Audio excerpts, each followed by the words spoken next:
But then, just running out of time there, Wade Morse. Wade Morse has moved with his wife down to Solon Springs, Wisconsin. He's a guy who's originally from the Wasilla, the Kinnick area. Right along the start of the Iditarod Trail. Got some good dogs, I know, from the Reddington, some dogs from Sunny Linder back in the day. I believe he has had a top 5 finish. This year he was out there in the quest, the Alaska Quest, which Brent won. Otto came in second, and him and Nick Petit were sort of in the mix till Otto leapfrogged them at the latter portion of the race. And, I don't know.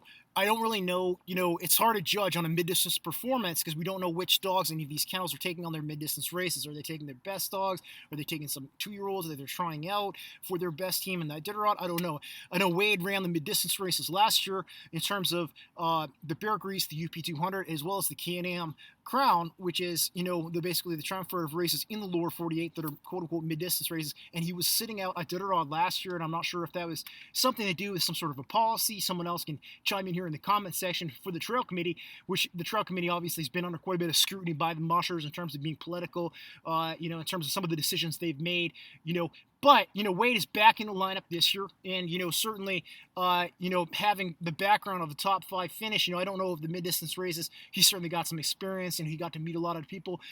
We'd have to ask him whether he thought that was a good thing or a bad thing sitting down at Iditarod last year, and also, we'd have to ask him, and we'll have to see as we watch this year's race, how he's going to be able to do in Iditarod, doing majority of his training this year, though he did do the quest, just, interior Alaska, but the majority of his training down there in Wisconsin, which is, they get plenty of snow, plenty of cold weather there, but it's not really the hotbed of mushing that Alaska where he grew up, in terms of, just the amount of other mushers, around. But Ryan Reddington was down there training as well in the Midwest this year, I know. So, and they used to be buddies. I don't know if they're still buddies, but, and they're pretty close proximity, an hour drive apart. So I'm sure that they were trading, keeping each other going and keeping each other enthusiastic and training, dog knowledge and training tips over the course of the winter. And it'll be interesting to see, Wade, what he's able to do in Iditarod. I don't have, enough information again to make a estimate whether he'll be competitive, but he has been in the past.